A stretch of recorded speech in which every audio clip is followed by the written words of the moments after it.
ৰংমহললৈ উচ্চ ন্যায়ালয় স্থানান্তৰক লৈ প্ৰতিবাদ অব্যাহত আছে। গুৱাহাটী উচ্চ ন্যায়ালয়ৰ বাৰ সন্থাৰ প্ৰতিবাদী কাৰ্যসূচী গ্ৰহণ কৰিছে। জোৰ সমদলে উলিয়াই প্ৰতিবাদ সাব্যস্ত কৰিব বাৰ সন্থাই। সন্ধিয়া ৫ বজাৰ পৰা এই প্ৰতিবাদী কাৰ্যসূচী গ্ৰহণ কৰিছে। উচ্চ ন্যায়ালয় চৌহদৰ চৌপাশে উলিয়াব জোৰ সমদল। উচ্চ ন্যায়ালয়ৰ স্থানান্তৰকৰণ কোনো কাৰণতে মানি নোলোৱাৰ হুংকাৰ দিছে বাৰ সন্থাই। উচ্চ ন্যায়ালয়ৰ পূৰ্ণাংগ বিচাৰপীঠেও স্থানান্তৰৰ পক্ষত দিছে সিদ্ধান্ত। ইয়াৰ পূৰ্বে বাৰ সন্থাই সাব্যস্ত কৰিছিল অৱস্থান ধৰ্মঘট কাৰ্যসূচী আৰু যেহেতু গুৱাহাটী উচ্চ ন্যায়ালয় স্থানান্তৰকৰণক লৈ প্ৰতিবাদী কাৰ্যসূচী গ্ৰহণ কৰি আহিছে বাৰ সন্থাই আৰু আজি বিয়লিলেও যেহেতু এক প্ৰতিবাদী কাৰ্যসূচী গ্ৰহণ কৰিছে জোৰ সমদল উলিয়াব বাৰ সন্থাই।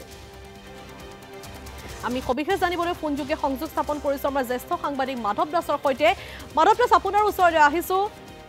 এই যি ৰংমহললৈ উচ্চ ন্যায়ালয় স্থানান্তৰকৰণ ইয়াকে লৈ বিভিন্ন সময় বিভিন্ন বিতৰ্কৰ সূত্ৰপাত হৈছিল, প্ৰতিবাদ সাব্যস্ত কৰি আহিছিল বাৰ সন্থাই, কিন্তু তাৰ পিছতো প্ৰায় সিদ্ধান্ত গ্ৰহণ কৰা হৈছে যে ৰংমহললৈ নিয়া হ'ব উচ্চ ন্যায়ালয় আৰু আজি প্ৰতিবাদী কাৰ্যসূচী গ্ৰহণ কৰিছে। সবিশেষ জানিম। চাওক বনশ্মী, এটা অতি গুৰুত্বপূৰ্ণ বিষয়। এই বিষয়টো লৈ বিগত প্ৰায় 6 মাহ ধৰি এটা বিতৰ্ক চলি আছে আৰু এই সন্দৰ্ভত অসমৰ মুখ্যমন্ত্ৰী হিমন্ত বিশ্ব শৰ্মাই কৈছে যে গুৱাহাটী হাইকোৰ্টে যি সিদ্ধান্ত গ্ৰহণ কৰিব সেই সিদ্ধান্ত মতে তেওঁলোকে গুৱাহাটী হাইকোৰ্টক সহায় কৰিব আৰু গুৱাহাটী হাইকোৰ্টখন সেই হিচাপেই ৰংমহললৈ স্থানান্তৰ কৰা হ'ব। আৰু এই সন্দৰ্ভত গুৱাহাটী হাইকোৰ্ট বাৰ সন্থাই বাৰম্বাৰ আপত্তি দৰ্শাই আছে।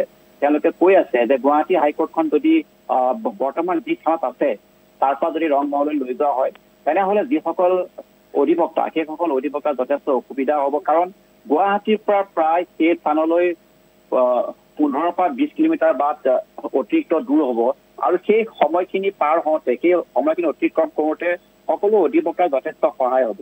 কাৰণ আমি জানো যে বৰ্তমান গুৱাহাটী হাইকোৰ্টখন গুৱাহাটীৰ মূল মজিয়াত আছে, মূল যিটো কেন্দ্ৰ সেই মূল কেন্দ্ৰতে আছে, যাৰ বাবে অসমৰ বিভিন্ন প্ৰান্তৰ পৰা যিসকল ক্লাইণ্ট আহে বা যিসকলৰ গোচৰ থাকে তেওঁলোকে আহি গুৱাহাটীত অতি সহজে গোচৰ দাখিল কৰা বা যিকোনো বিষয়ত তেওঁলোকে গুৱাহাটী উচ্চ ন্যায়ালয়লৈ আহি তেওঁলোকে সুবিধাভাৱে থাকিব পাৰে। কিন্তু গুৱাহাটী হাইকোৰ্ট বাৰ সন্থাৰ যিটো সিদ্ধান্ত সেই সিদ্ধান্ত কিন্তু গুৱাহাটী হাইকোৰ্টৰ যিখন ফুল কোৰ্ট সেই ফুল কোৰ্টখনে এতিয়ালৈকে মনা নাই।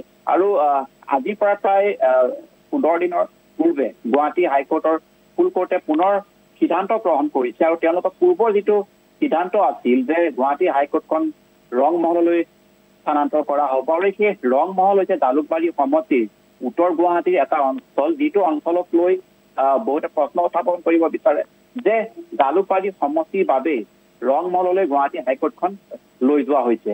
আৰু সেই বিভিন্ন অভিযোগ